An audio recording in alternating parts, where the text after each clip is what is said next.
പ്രിയപ്പെട്ട സുഹൃത്തുക്കളെ, വളരെ പ്രധാനപ്പെട്ട ഒരു പുസ്തകത്തെ സംബന്ധിച്ചുള്ള ചർച്ചയാണ് ഇവിടെ നടക്കുന്നത്. പൊളിറ്റിക്കൽ എക്കോ സ്പെഷ്യാലിറ്റി എന്ന കേരളത്തിൻ്റെ പാരിസ്ഥിതിക സമരചരിത്രം. ഒരുപക്ഷെ നമ്മുടെ ഈ പുസ്തക ഉത്സവത്തിൽ കേംബ്രിഡ്ജ് യൂണിവേഴ്സിറ്റി പബ്ലിഷ് ചെയ്യുന്ന ഒരു പുസ്തകം ഇവിടെ ചർച്ച ചെയ്യപ്പെടുകയാണ്.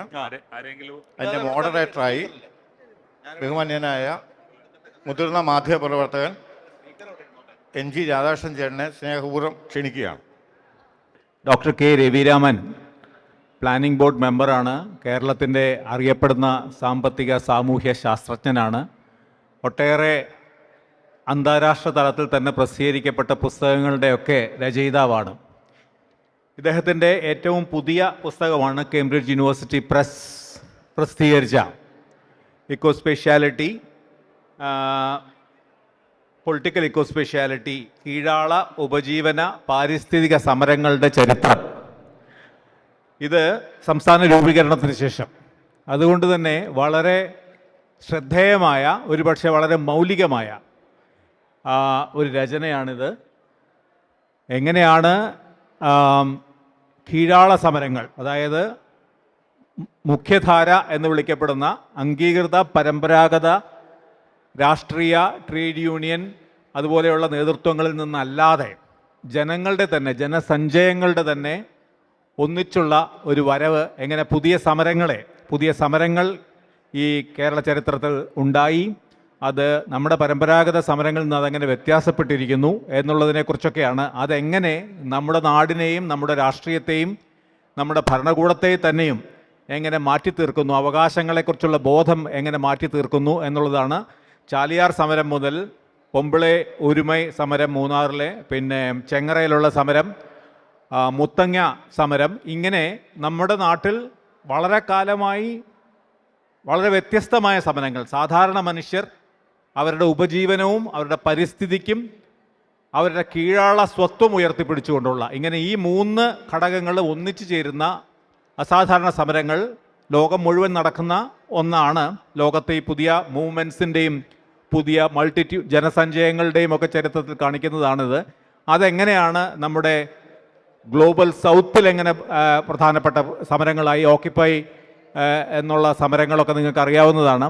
അതുപോലെ അതെങ്ങനെ കേരളത്തിന് അതിന് വളരെ സവിശേഷമായ ഉദാഹരണങ്ങളാണ് ഈ പ്രത്യേക സമരങ്ങൾ. ഈ സമരങ്ങൾ എങ്ങനെയാണ് നമ്മുടെ പൊതു സമൂഹത്തെയും പൊതു രാഷ്ട്രീയ വ്യവസ്ഥയും ഒക്കെ മാറ്റി തീർക്കുന്നത് എങ്ങനെയാണ് എന്നുള്ളതിനെക്കുറിച്ച് വളരെ ശ്രദ്ധേയമായ, ഒരുപക്ഷെ വളരെ മൗലികമായിട്ടുള്ള പഠനമാണ് K. രവിരാമൻ നടത്തിയിരിക്കുന്നത്. ഇനിയും ഈ പുസ്തകത്തിനെ പറ്റിയുള്ളൊരു മോഡറേറ്റർ എന്നുള്ള നിലയ്ക്ക് ഞാൻ സുജ സൂസൻ ജോർജിനോട് ഈ പുസ്തകത്തെക്കുറിച്ച് സംസാരിക്കാൻ അഭ്യർത്ഥിക്കുകയാണ്. പ്രിയപ്പെട്ടവരെ, വളരെ ഗൗരവമായി, വിശദമായി, സൂക്ഷ്മമായി ചർച്ച ചെയ്യേണ്ട ഒരു പുസ്തകമാണിത്. നമ്മൾ ഈ വളരെ സമയ പരിമിതിക്കുള്ളിൽ പറഞ്ഞു പോകാം എന്നല്ലാതെ ഒന്നും എവിടെയും എത്തില്ല. അത്രയ്ക്ക് കേരളത്തിൻ്റെ സാമൂഹിക ചരിത്രത്തെ സംബന്ധിച്ച് അത്രമാത്രം ഗൗരവമുള്ള ചില സമരങ്ങളുടെ കഥയാണ്. പൊളിറ്റിക്സ് ഉണ്ടാവാം, പക്ഷേ പൊളിറ്റിക്കലാവുക എന്നത് മറ്റൊന്നാണ്. അതാണ് പ്രധാനമായിട്ടും ഇവിടെ ചർച്ച ചെയ്യുന്നത്. ഇവിടെ മോഡറേറ്റർ സൂചിപ്പിച്ചതുപോലെ പ്രധാനപ്പെട്ട 6 സമരങ്ങൾ, മാവൂര് മുതൽ ചെങ്ങറ വരെയുള്ള സമരങ്ങൾ, ഇത് ചർച്ച ചെയ്യുമ്പം തന്നെ ഇന്ത്യയിൽ മറ്റൊരു വലിയ കാര്യം ചർച്ച ചെയ്തുകൊണ്ടിരിക്കുകയാണ്. കാലഘട്ടത്തിൻ്റെ പ്രശ്നമോ ഒക്കെ കാരണം അത് നമ്മളുടെ ഗ്രൗണ്ട് ലെവലിൽ ചർച്ച ചെയ്യാതിരിക്കുന്ന ആരാവല്ലി നിരകളെക്കുറിച്ചുള്ള, മലനിരകളെക്കുറിച്ചുള്ള വലിയ പ്രശ്നം. Save Aravalli, save the future, no Aravalli no life എന്നിങ്ങനെ മുദ്രാവാക്യം ഉയർത്തിക്കൊണ്ട് ഇവിടെയല്ല, രാജസ്ഥാനിൽ, ഡൽഹിയിൽ പരിസ്ഥിതിക്കാരും അവിടുത്തെ ജനങ്ങളും ഇപ്പം ആരാവല്ലി 100 മീറ്ററിന് താഴെ എല്ലാം പിന്നെ ക്വാറികൾ ഉണ്ടാവാം എന്നുള്ള തരത്തിൽ നിയമം പാസ്സാക്കുകയും സുപ്രീം കോടതി അതിനെ അംഗീകരിക്കുകയും ചെയ്തിരിക്കുകയാണ്.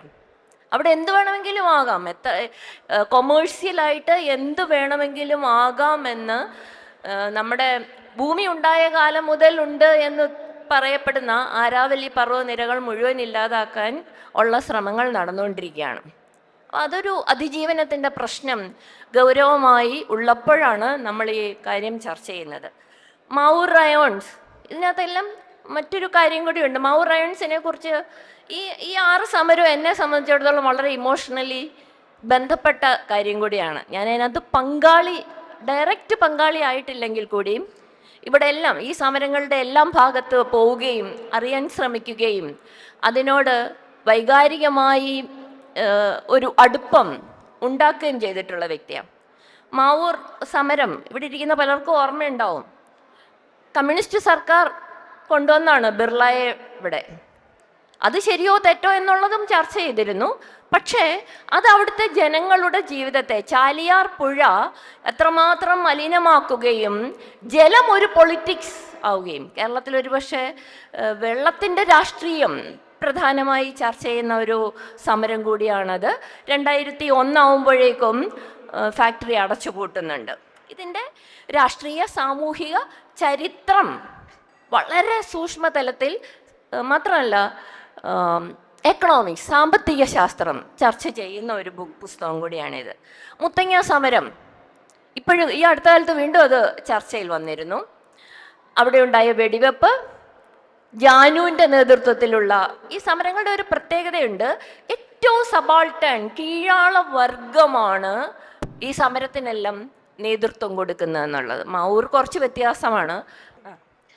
മാവൂര് കുറെ കൂടി കേരളത്തിൻ്റെ സിവിൽ സൊസൈറ്റി, പൗരസമൂഹം വലിയ തോതിൽ പിന്തുണ പ്രഖ്യാപിച്ചുകൊണ്ടാണ് അത് 2000 ആവുമ്പോഴേക്കും ആ സമരം വിപുലപ്പെടുന്നത്.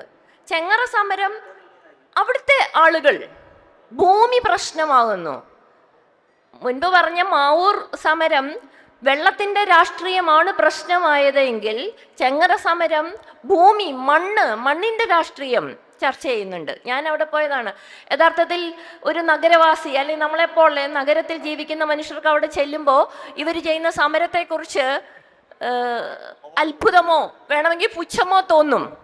കിടങ്ങ് കുഴിച്ച് എന്ന് പറഞ്ഞാൽ കുറച്ച് മണ്ണിൽ ഒരു 5-6 അടി കുഴി കുഴിച്ച് അത് കിടങ്ങായി സങ്കല്പിച്ച് പോലീസിനെ, പട്ടാളത്തിനെ ഒക്കെ പ്രതിരോധിക്കാം എന്ന് വിചാരിക്കുന്നു. മരത്തിൻ്റെ മുകളിൽ കുടിൽ വെച്ച് കെട്ടി അതിന് മുകളിൽ താമസിച്ചുകൊണ്ട് അതിന് മുകളിൽ നിന്നുകൊണ്ട് പരിസരത്തെ വീക്ഷിച്ച് അക്രമകാരികളെ നേരിടാം എന്ന് ധരിക്കുന്നു. ആ സമരത്തിൻ്റെ അവസാനം എന്തായി? ക്രൂരമായി വെടിവെപ്പുണ്ടാകുന്നു. ജോഗി എന്ന് പറയുന്ന ആദിവാസി കൊല്ലപ്പെടുന്നു. ജാനുവും ഒക്കെ ജാനുവൊക്കെ ഓടി രക്ഷപ്പെടുന്നു ഒക്കെ നമ്മുടെ മുമ്പിലുണ്ട്. അടുത്തത് പ്ലാച്ചിമട, അതും വെള്ളത്തിൻ്റെ രാഷ്ട്രീയമാണ് അവിടെയും പ്രധാനമായിട്ട്. ഇവിടെ ഈ സമരങ്ങളുടെ എല്ലാം ചില പ്രത്യേകതയുണ്ട്. ഈ സമരം അഫക്റ്റഡ് ആളുകൾ, ബാധിക്കുന്ന മനുഷ്യരും വേഴ്സസ് സ്റ്റേറ്റ്. പ്ലാച്ചിമട ആകുമ്പോഴത്തേക്കും ഒരു അന്താരാഷ്ട്ര കമ്പനിയോടാണ് സമരം. സ്റ്റേറ്റും ഒരു വശത്തുണ്ട്. സ്റ്റേറ്റുമായി നടത്തുന്ന ഒരു സമരങ്ങളും കൂടിയാണിത്. എൻഡോസൾഫാൻ, ഞാനിതൊന്നും വിശദീകരിക്കാൻ സമയവുമില്ല, ഞാൻ അതിലേക്ക് പോകുന്നില്ല. മറ്റൊന്ന് പെമ്പിളൈ ഒരുമേ, അതും ഈ പറഞ്ഞ സ്ത്രീകൾ നേതൃത്വം നൽകുന്ന സമരമാണ്. എൻഡോസൾഫാൻ അമ്മമാരുടെ സമരമായിരുന്നു. കൊക്കോകോള സമരവും സ്ത്രീകളുടെ നേതൃത്വത്തിലുണ്ടായ സമരമാണ്. മൈലമ്മയൊക്കെ നമ്മൾ ഓർമ്മിക്കണം. ചെങ്ങറ സമരം എൻ്റെ വീടിനടുത്തുള്ള ഉണ്ടായ സമരം കൂടിയാണ്. സെലീന പ്രക്കാനും ലാഹ ഗോപാലനും കൂടെ നേതൃത്വം നൽകിയ സമരം, അതും ഏതാണ്ട് നമുക്ക് വേണമെങ്കിൽ മുത്തങ്ങ സമരത്തിൻ്റെ പൂരക സമരമായി വേണമെങ്കിൽ അതിനെ കണക്കാക്കാം. ഞാനിവിടെ ഇതിന് തുടക്കം കുറിച്ചുകൊണ്ട് ഞാൻ എൻ്റെ വാക്കുകൾ ചുരുക്കുന്നു. ബാക്കി അതിൻ്റെ പ്രൊസീജിയറിൽ. അടുത്ത ബഹുമാനപ്പെട്ട സ്പീക്കർ എൻ ഷംസീർ നമ്മുടെ ഈ പുസ്തകത്തിൻ്റെ ഒരു പ്രതി സമ്മാനിക്കുവാണ്. പ്രകാശനമല്ല, നേരത്തെ ഇറങ്ങിയ പുസ്തകമാണ്. മായ പ്രമോദ്, ജെൻഡർ സ്റ്റഡീസ്, MG യൂണിവേഴ്സിറ്റിയിലെ അധ്യാപികയാണ് ഡോക്ടർ മായ.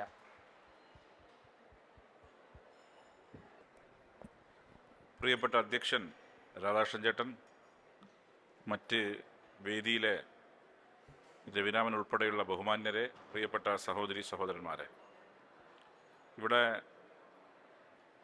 ഈ പുസ്തകത്തെക്കുറിച്ചും മറ്റും വളരെ ഡീറ്റെയിൽഡായി ഡിസ്കസ് ചെയ്യാൻ ഒരു പാനൽ തന്നെ ഉണ്ട്. ഈ പുസ്തകത്തിലൂടെ രവിരാമൻ പറയാൻ ശ്രമിക്കുന്നത് കേരളം വലിയ സമരങ്ങളിലൂടെ രൂപപ്പെട്ട രാജ്യമാണ്.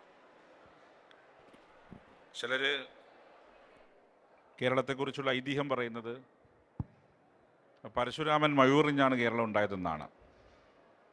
പക്ഷേ ഞങ്ങൾ പറയും പരശുരാമൻ മഴൂറിഞ്ഞല്ല, മറിച്ച് തീക്ഷ്ണമായ സമരങ്ങളുടെ ഉൽപ്പന്നമാണ്, അതിൻ്റെ ഉൽപ്പന്നത്തിൽ രൂപപ്പെട്ട സംസ്ഥാനമാണ് കേരളം എന്നുള്ളതാണ്.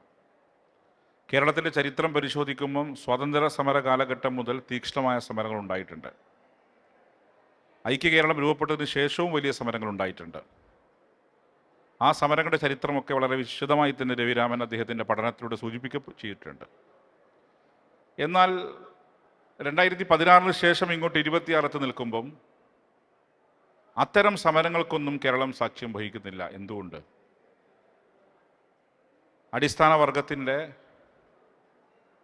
അല്ലെങ്കിൽ സാമൂഹികമായി പിന്നോക്കം നിൽക്കുന്ന വിഭാഗത്തിൻ്റെയൊക്കെ പ്രശ്നങ്ങളെ കേരളം അഡ്രസ്സ് ചെയ്തു എന്നുള്ളതാണ്. സമരങ്ങൾ ഉണ്ടാവുക മനുഷ്യൻ്റെ ജീവിതവുമായി ബന്ധപ്പെട്ടാണ്. ജീവിതം മുന്നോട്ട് കൊണ്ടുപോകാൻ സാധിക്കാത്ത ഘട്ടമുണ്ടാകുമ്പോൾ അവൻ സംഘടിക്കും. അവൻ്റെ അവകാശങ്ങൾ കവർന്നെടുക്കപ്പെടും, അവൻ വീണ്ടും സംഘടിക്കും. മനുഷ്യൻ പുഴുവിനെ പോലെ ജീവിക്കേണ്ട സാഹചര്യം ഉണ്ടാക്കും, അവൻ വീണ്ടും ചെറുത്തു നിൽക്കും. അത്തരം ഒരു സാഹചര്യം ഉണ്ടായിരുന്ന നാടായിരുന്നു കേരളം. റെസിലിയൻസ് എന്നൊരു വാക്ക് നമുക്കൊക്കെ പരിചിതമാണ്. ഏറ്റവും കൂടുതൽ റെസിലിയൻസ് ഉണ്ടായ നാടാണ് കേരളം. പക്ഷേ ഈ 10 വർഷക്കാലം നാം കേരളത്തെ സൂക്ഷ്മം നിരീക്ഷിക്കുന്ന ഒരു രാഷ്ട്രീയ വിദ്യാർത്ഥിക്ക് വളരെ പ്രകടമായി കാണാൻ സാധിക്കുന്ന ഒരു കാര്യം, അത്തരം ഒരു ചെറുത്തുനിൽപ്പ് കേരളത്തിൽ സാഹചര്യമില്ല എന്നുള്ളതാണ്. എല്ലാവരുടെയും പ്രശ്നങ്ങൾ അഡ്രസ്സ് ചെയ്തു. മനുഷ്യനെ സംബന്ധിച്ചിടത്തോളം എൻ്റെ ഷെൽട്ടറാണ് ഏറ്റവും പ്രധാനം. ആ ഷെൽട്ടർ ഈ പോയ കാലം യാഥാർത്ഥ്യമാക്കി കൊടുത്തു. അതിദാരിദ്ര്യമുക്തമാണ്. ദരിദ്രർ, ഭക്ഷണം കിട്ടാത്ത ആളെന്നിപ്പോൾ കേരളത്തിലില്ല.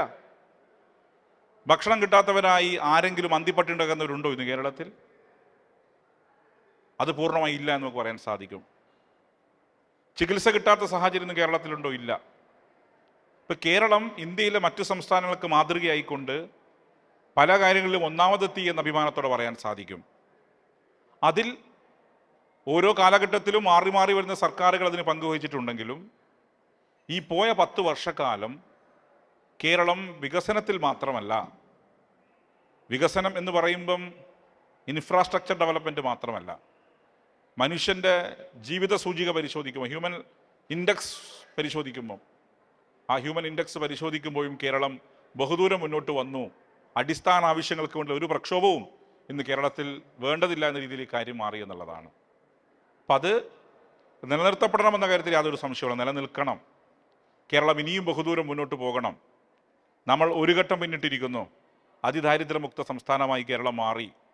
ഇനി എല്ലാവർക്കും തൊഴിൽ ലഭിക്കുന്നൊരു സാഹചര്യം കൂടി ഉണ്ടാവാൻ, ആ രീതിയിലേക്ക് കൂടിയുള്ള മാറ്റങ്ങൾ ഉണ്ടാവണമെങ്കിൽ നമുക്ക് നല്ല രീതിയിൽ മുന്നോട്ട് പോകാൻ സാധിക്കണം. തീർച്ചയായും രവിരാമൻ അദ്ദേഹത്തിൻ്റെ പഠനത്തിലൂടെ പറയാൻ ശ്രമിക്കുന്നത് അത് തന്നെയാണ്.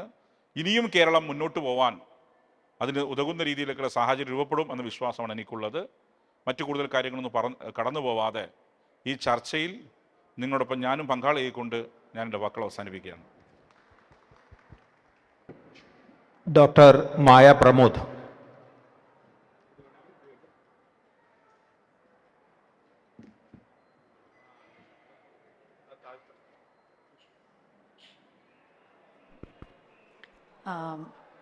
എല്ലാവർക്കും നമസ്കാരം. ഞാൻ ഈ ബുക്കുമായിട്ട് ബന്ധപ്പെട്ടുകൊണ്ട് ഒരു അക്കാഡമിയിൽ നിൽക്കുന്ന ഒരാളെന്നുള്ള രീതിക്ക് 3-4 കാര്യങ്ങൾ പറയാനാണ് ഉദ്ദേശിക്കുന്നത്. ഒന്നെന്ന് പറയുന്നത് പൊളിറ്റിക്കൽ എക്കോ സ്പെഷ്യാലിറ്റി. നമുക്കറിയാം, കേരളത്തിൽ നടന്നിട്ടുള്ള സമരങ്ങളുടെ ചരിത്രങ്ങളൊക്കെ പരിശോധിച്ചാൽ തന്നെയും ഈ സമരങ്ങളൊന്നും തന്നെയും കേവലം പെട്ടെന്നുണ്ടായ സമരങ്ങളായിരുന്നില്ല. നേരെ മറിച്ച് റിസോഴ്സുകളുടെ അഭാവത്തിലൂടെ ഉണ്ടാവുന്ന പ്രശ്നങ്ങളിൽ നിന്നാണ് ഒരു സമരം ഉടലെടുക്കുന്നത്. അതിനി ലാൻഡ് ആയിക്കൊള്ളട്ടെ, മറ്റ് കാര്യങ്ങളായിക്കൊള്ളട്ടെ, ഇനി എന്ത് തന്നെയായാലും.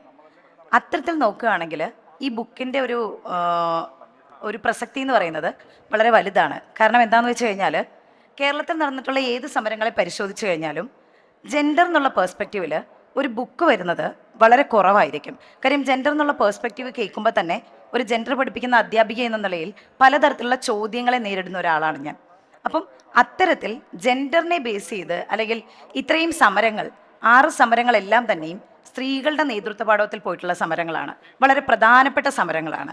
അപ്പോൾ ഈ സമരങ്ങളുടെയൊക്കെ ഒരു പ്രധാനപ്പെട്ട ഒരു കാര്യം എന്ന് പറയുന്നത് ഓരോ സമരങ്ങൾക്കും ഓരോ പ്രത്യേകതകളുണ്ടായിരുന്നു. ഇപ്പം മുത്തങ്ങ എടുക്കുകയാണെന്നുണ്ടെങ്കിൽ തന്നെ മുത്തങ്ങയുടെ പ്രധാനപ്പെട്ട ഒരു ഇതെന്ന് പറയുന്നത് ഐഡൻറ്റിറ്റി, മെമ്മറി ആൻഡ് സർവൈവൽ ആയിരുന്നു.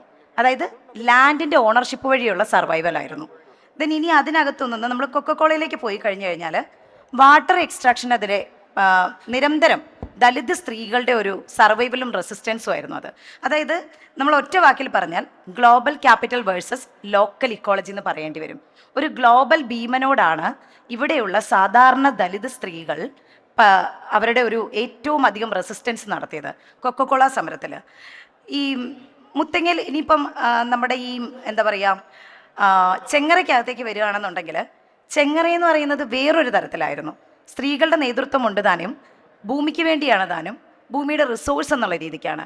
എങ്ങനെയാണ് കേരളത്തെ സംബന്ധിച്ച് ഭൂമി ഒരു റിസോഴ്സായി മാറുന്നെന്നുള്ളത് ഏറ്റവും പ്രധാനപ്പെട്ട കാര്യമാണ്. കാര്യം നമ്മൾ സ്വാതന്ത്ര്യം നേടിയിട്ടുള്ള കേരളത്തിൻ്റെ ഒരു ചരിത്രം പരിശോധിച്ച് കഴിഞ്ഞാൽ ഭൂമിയുടെ ഒരു ഓണർഷിപ്പിനെ നമ്മൾ എടുക്കുകയാണെന്നുണ്ടെങ്കിൽ ഭൂമിയുടെ ഓണർഷിപ്പ് ഏറ്റവും കുറവുള്ള സമൂഹം എന്ന് പറയുന്നത് ദലിത് ആദിവാസി കമ്മ്യൂണിറ്റികളായിരിക്കും. അതിനകത്ത് തന്നെ ഈ കമ്മ്യൂണിറ്റികളുടെ ലാൻഡ് ഓണർഷിപ്പ് എന്ന് പറയുന്നത് കേവലം 5 സെൻറ്റിന് താഴെയായിരിക്കും. നമ്മുടെ കേരളത്തെ സംബന്ധിച്ച് ലാൻഡിൻ്റെ ഓണർഷിപ്പ് വഴി നേടിയെടുക്കുന്ന സോഷ്യൽ ക്യാപിറ്റലിനകത്താണ് ഈ സൊസൈറ്റി നിലനിൽക്കുന്നത്. അതുകൊണ്ട് തന്നെ പൊളിറ്റിക്കൽ ഇക്കോസ്പേഷ്യാലിറ്റിയുടെ പ്രത്യേകത അല്ലെങ്കിൽ ആ വേർഡ് എന്നുള്ളത് ഞാൻ പ്രത്യേകം മെൻഷൻ ചെയ്ത് പറയുകയാണ്. അതായത് ഒരു സ്പേസ് എങ്ങനെയാണ് സ്പേഷ്യലായിട്ട് മാറുന്നത് എന്നുള്ളത്. ഒരു കേവലം ചെറിയൊരു 5 സെൻറ്റ് സ്ഥലം ഒരു സ്പേഷ്യലായിട്ട് മാറുന്നത് ആ സ്പേസിന് സ്പേഷ്യലായിട്ടുള്ളൊരു വാല്യൂ ലഭിക്കുമ്പോഴാണ്, അതായത് ഭൂമിയുടെ വാല്യൂ ലഭിക്കുമ്പോഴാണ്. കേരളത്തിലെ സമരങ്ങളുടെ എല്ലാ ചരിത്രവും പരിശോധിച്ച് കഴിഞ്ഞാൽ കേരളത്തിലെ സമരങ്ങളെല്ലാം തന്നെയും പൊളിറ്റിക്കൽ അസറ്റിന് വേണ്ടിയിട്ടുള്ളതായിരുന്നു. അതായത് ലാൻഡ് എന്ന് പറയുന്നത് കൃത്യമായൊരു പൊളിറ്റിക്കൽ അസറ്റായിരുന്നു. അത്തരത്തിലുണ്ടായ സമരങ്ങളാണ്. ഈ ബുക്കിൻ്റെ വേറൊരു പ്രത്യേകത എന്ന് പറയുന്നത് നമ്മുടെ അക്കാഡമിയിൽ എല്ലാ സമയത്തും പറയും എത്നോഗ്രഫി ബേസ് ചെയ്തിട്ടുള്ള അതായത് എത്നോ മെത്തഡോളജിയെ ഒരു ടൂളാക്കി എടുക്കുന്ന പഠനങ്ങളെ അത്ര കാര്യമായിട്ട് നമ്മൾ എടുക്കണ്ട എന്ന് പറയും, പല അക്കാഡമീഷ്യന്മാരും പറയും. പക്ഷേ എന്നെ സംബന്ധിച്ച് രവിരാമൻ സാറ് എടുത്തൊരു on the site of ethnography very important ആണ് ഇന്നത്തെ കാലത്തെന്ന് പറയുന്നത്. കാര്യം ലീവ്ഡ് എക്സ്പീരിയൻസിനെ ബേസ് ചെയ്തിട്ടാണ് ഇന്നത്തെ കേരളത്തിൻ്റെ ഒരു ഹിസ്റ്ററി, സോഷ്യോളജി അല്ലെങ്കിൽ എന്തിനെ മെയ്ക്ക് ചെയ്യുന്നത് ലീവ്ഡ് എക്സ്പീരിയൻസ് ആണ്.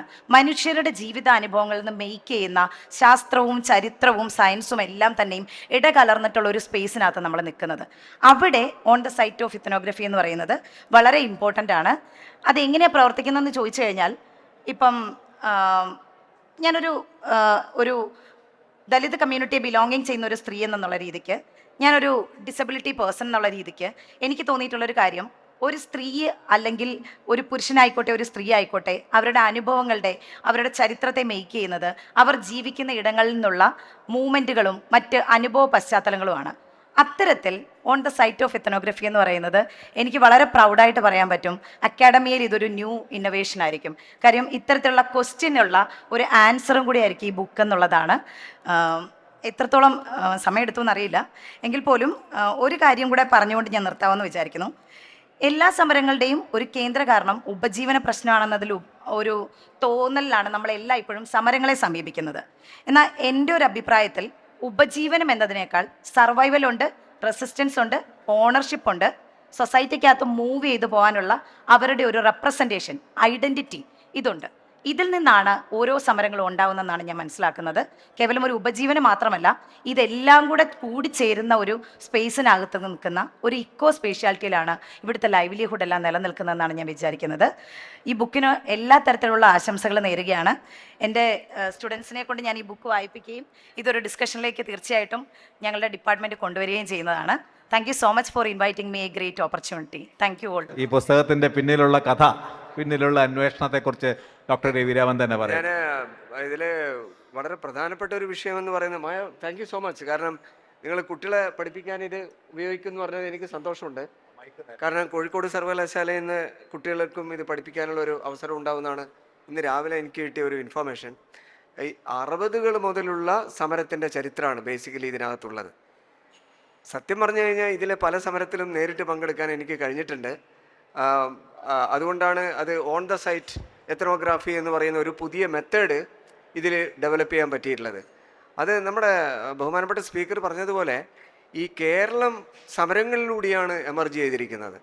ആ സമരങ്ങളിലൂടെ എമർജ് ചെയ്യുക എന്ന് പറയുന്ന ഒരു ആശയത്തെ ഒരു റൈറ്റ് മേക്കിംഗ് സ്റ്റേറ്റ് മേക്കിംഗ് ആണ് കേരളത്തിൽ നടക്കുന്നത് എന്ന ഒരു തിയററ്റിക്കൽ അണ്ടർസ്റ്റാൻഡിങ്ങിലൂടെയാണ് ഇത് പ്രസൻറ്റ് ചെയ്യപ്പെട്ടിരിക്കുന്നത്. അതായത് റൈറ്റ് മേക്കിംഗ് ക്ലെയിംസ് നമ്മൾ നടത്തുന്നു, ജനങ്ങൾ അതിനെ റെസ്പോണ്ട് ചെയ്യുന്ന രീതിയിൽ സ്റ്റേറ്റ് കാര്യങ്ങൾ നീക്കുന്നു എന്നാണ് പറഞ്ഞു വന്നിരിക്കുന്നത്. ചിലപ്പോൾ അങ്ങനെ നടക്കണമെന്നില്ല. ഇപ്പോൾ കേരളത്തിലെ മൈഗ്രൻ്റ് വർക്കേഴ്സ് അവർ റൈറ്റ് മേക്കിംഗ് ക്ലെയിംസ് നടത്തുന്നില്ല. പക്ഷേ കേരളത്തിൻ്റെ ഇടതുപക്ഷ സർക്കാരിനെ നോക്കിയാൽ നിങ്ങൾക്ക് മനസ്സിലാവും ഈ മൈഗ്രൻ്റ് വർക്കേഴ്സിന് വേണ്ടുന്ന പല സൗകര്യങ്ങളും ചെയ്തു കൊടുക്കുന്നുണ്ട്. കാരണം എന്തുകൊണ്ടാണ്? സ്റ്റേറ്റ് മേക്കിംഗ് അത്രമാത്രം മെച്ചുറായിപ്പെട്ടിരിക്കുന്നു എന്നുള്ളതാണ്. അതാണ് ബഹുമാനപ്പെട്ട സ്പീക്കറും പറഞ്ഞ ഒരു വിഷയം. കഴിഞ്ഞ 10 വർഷമായിട്ട് ഇത്തരം സമരങ്ങൾ എമർജ് ചെയ്യാതിരിക്കുന്നതിൻ്റെ ഒരു പ്രധാനപ്പെട്ട റീസൺ ഈ റൈറ്റ് മേക്കിംഗ് സ്റ്റേറ്റ് മേക്കിംഗ് എന്ന് പറയുന്ന ഈ പ്രോസസ്സ് വളരെ വലിയൊരു മെച്വർ ഫോമിലേക്ക് എത്തിപ്പെട്ടിരിക്കുന്നു എന്നുള്ളതാണ് അവിടെ ഞാൻ ഉദ്ദേശിക്കുന്നത്. അത് മറ്റ് 2 സ്പീക്കേഴ്സും രാധാകൃഷ്ണൻ എൻ്റെ പുസ്തകം നേരത്തെ ഞാൻ പരിചയമുണ്ട്. ഓഫ് കോഴ്സ് സുജാ സൂസനും അത് പറയുകയുണ്ടായി. അപ്പോൾ ഈ ഒരു വിഷയം, അതായത് state is being made out of transfer solidarity എന്നുള്ളതാണ്. സ്റ്റേറ്റ് എങ്ങനെയാണ് മേക്ക് ചെയ്യപ്പെടുന്നത് എന്നുള്ള ഒരു വലിയൊരു കോൺസെപ്റ്റാണ് ഇതിനകത്തൂടെ കൊണ്ടുവന്നിരിക്കുന്നത്. നമ്മൾ എല്ലാവരും കൂടെ ഒത്തുചേർന്ന് നമ്മൾ സ്റ്റേറ്റ് ആയി മാറുന്നു എന്നുള്ളതാണ്. State is not constituted forever. എല്ലാ കാലത്തേക്കും ഇങ്ങനെ വെച്ചിരിക്കുന്നതല്ല, നിരന്തരം മാറിക്കൊണ്ടിരിക്കുന്ന ഒരു സ്റ്റേറ്റാണ്. അത് സമരങ്ങളിലൂടെയാണ് ഉണ്ടാവുന്നത് എന്നുള്ളതാണ്. ഇപ്പോൾ ആശാസമരം നടക്കുന്ന സമയത്ത് പലരും എന്നോട് ചോദിക്കുകയുണ്ടായി, നിങ്ങളെങ്ങനെയാണ് ആശാസമരത്തെ സപ്പോർട്ട് ചെയ്യാതിരിക്കുന്നത്? നിങ്ങൾ ഇത്രയും കാലം ഈ സമരങ്ങളെ മുഴുവൻ ചരിത്രം എഴുതിക്കൊണ്ടിരിക്കുകയായിരുന്നല്ലോ. അപ്പം ഞാൻ പറഞ്ഞത്, ആശാസമരത്തെ ഞാൻ മാത്രമല്ല കേരള സർക്കാരും സപ്പോർട്ട് ചെയ്യുന്നുണ്ട് എന്നാണ് ഞാൻ പറഞ്ഞത്. Kerala state has never been against ASHA workers strike. അങ്ങനെ അവർ എതിരായിരുന്നില്ല എന്നുള്ളതാണ് നമ്മൾ മനസ്സിലാക്കേണ്ട ഒരു കാര്യം. അപ്പോൾ ഈ സമരം തുടരുന്നത് ഒരർത്ഥത്തിൽ സ്റ്റേറ്റ് മേക്കിങ്ങിൻ്റെ അടുത്ത ഘട്ടമായിരിക്കാം പുതിയ സമരങ്ങൾ വരുന്നത്. ആ സമരങ്ങളെ നമ്മൾ എന്താ പറയുക, ഒരു നെഗറ്റീവായിട്ട് കാണേണ്ടതില്ല, ഒരു ക്രിയേറ്റീവ് ഫോഴ്സായിട്ടാണ്, ഒരു ക്രിയേറ്റീവ് എനർജി ആയിട്ടാണ് സമരങ്ങളെ കാണേണ്ടത് എന്ന ഒരു ആശയം കൂടെ ഇതിനകത്ത് നമ്മൾ മുന്നോട്ട് വെക്കുന്നുണ്ട്. അത് മതിയെന്നാണ് തോന്നുന്നത്. എം ജി, അത് പോരെ? ധാരാളം മതി എന്നാണ് തോന്നുന്നത്. ബ്രിട്ടീഷ് ലൈബ്രറി, കേരളത്തിലെ ലൈബ്രറി, അല്ലെങ്കിൽ ഇന്ത്യയിലെ നെഹ്റു മെമ്മോറിയൽ മ്യൂസിയം ലൈബ്രറി, ഇത്തരം ലൈബ്രറികളിൽ നമ്മുടെ ലെജിസ്ലേറ്റീവ് ലൈബ്രറി, ഇതൊക്കെ അങ്ങേറ്റം ഉപയോഗിച്ചുകൊണ്ട് എഴുതിയ ഒരു പുസ്തകമാണിത്. വളരെ പെരിഫറലായിട്ട് എഴുതിയ ഒരു പുസ്തകമല്ല. ഏതാണ്ട് ഒരു 20 വർഷമെങ്കിലും എടുത്തിട്ടുണ്ടാവും ഈ പുസ്തകം കംപ്ലീറ്റ് ചെയ്യാൻ. 20 വർഷമെങ്കിലും മിനിമം എടുത്തിട്ടുണ്ടാവുമെന്നാണ് എനിക്ക് തോന്നുന്നത്. അപ്പോൾ ഏറ്റവും ഒടുവിൽ നെഹ്റു മെമ്മോറിയൽ മ്യൂസിയം ലൈബ്രറിയിൽ നമ്മളെ മഹേഷ് രംഗരാജൻ ഇരിക്കുമ്പോൾ അദ്ദേഹമാണ് എന്നോട് പറയുന്നത്. മഹേഷ് രംഗരാജൻ നിങ്ങൾ കേട്ടിട്ടുണ്ടാവും, ഒരുപക്ഷെ ഇന്ത്യയിൽ ഏറ്റവും സുപ്രധാനപ്പെട്ട ഒരു എൻവയോൺമെൻറ്റൽ ഹിസ്റ്റോറിയനാണ്. അദ്ദേഹമാണ് എന്നോട് പറയുന്നത്, why don't you come and join us just for completing that work. അങ്ങനെയാണ് അവർ സീനിയർ ഫെലോഷിപ്പ് തരുന്നത് എനിക്ക്. അവിടെ വെച്ചാണ് ആ പുസ്തകം ആ അർത്ഥത്തിൽ കംപ്ലീറ്റ് ചെയ്യുന്നത്. അപ്പോൾ സ്വാഭാവികമായിട്ടും ഈ പെട്ടെന്ന് എന്തെങ്കിലും ഒന്ന് എഴുതി കൂട്ടി ഒരു പുസ്തകമാക്കി മാറ്റി തട്ടിക്കൂട്ടി പബ്ലിഷ് ചെയ്യുന്ന ഒരു രീതി സ്വാഭാവികമായിട്ടും നിങ്ങൾക്കറിയാം. കേംബ്രിഡ്ജിൽ നിന്ന് അങ്ങനെ ഒരു പുസ്തകം വരില്ല എന്നും നിങ്ങൾക്കറിയാം. നേരത്തെയുള്ള എൻ്റെ പുസ്തകവും കേംബ്രിഡ്ജിൽ നിന്നാണ് പബ്ലിഷ് ചെയ്തിരിക്കുന്നത്. അപ്പോൾ സ്വാഭാവികമായിട്ടും വളരെ ഗൗരവത്തിൽ എടുക്കാവുന്ന ഒരു പുസ്തകമാണ് ഇത് എന്നാണ് എനിക്ക് തോന്നുന്നത്. Thank you so much.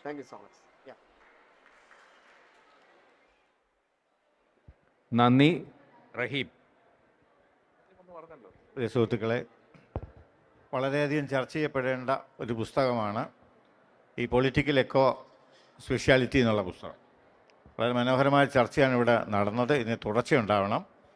നമ്മുടെ നിയമസഭയെ സംബന്ധിച്ച് സ്പീക്കറുടെ സാന്നിധ്യം എടുത്തു പറയുകയാണ്. നമ്മളുടെ നിയമനിർമ്മാണ സഭ മാത്രമല്ല, ഇതൊരു വിജ്ഞാനത്തിൻ്റെ കേന്ദ്രം കൂടിയാണ് എന്ന തരത്തിൽ വികസിപ്പിക്കാൻ അദ്ദേഹത്തിൻ്റെ ഭാവനാപൂർണമായ നടപടികൾ സഹായിച്ചിട്ടുണ്ട്. അദ്ദേഹം തിരക്കുകൾക്കിടയിലും ഇവിടെ ഓടിയെത്തി അദ്ദേഹത്തിന് പ്രത്യേകം നന്ദി പറയുന്നു.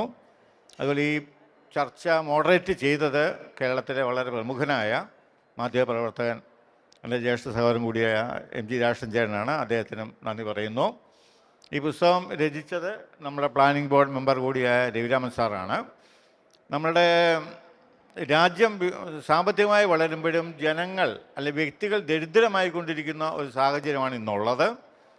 ഓരോ വികസന പദ്ധതികളും ധാരാളം ആൾക്കാരുടെ ജീവിതത്തെ സമൂഹത്തിൽ നിന്ന് തുടച്ചു നീക്കുന്ന ഒരവസ്ഥയുണ്ട്. ഇതൊക്കെ അദ്ദേഹം എഴുതിയിട്ടുള്ള ഒരു പുസ്തകമാണ്. ഇത് ചർച്ച ചെയ്യപ്പെടണം. അതുപോലെ തന്നെ ശ്രീമതി ഡോക്ടർ മായ വളരെ മനോഹരമായി ഇതിനെ അനാലിസിസ് ചെയ്തു. സൂസൻ മാഡം, എല്ലാവരോടും ഞാൻ വ്യക്തിപരമായിട്ട് നന്ദി പറയുന്നു. ഈ ചർച്ച തുടരട്ടെ. അതിനുള്ള ആദ്യ ഒരു സംരംഭമായി നമുക്ക് വിലയിരുത്താം. നമസ്കാരം. നമ്മുടെ ഇന്നത്തെ ഈ സെഷൻ അവസാനിക്കുകയാണ്. പ്രത്യേകിച്ച് നന്ദിയെല്ലാം പറഞ്ഞു കഴിഞ്ഞു റഹീം. അതുകൊണ്ട് ഇനിയിപ്പോൾ പ്രത്യേകിച്ച് നന്ദി അവസാനം.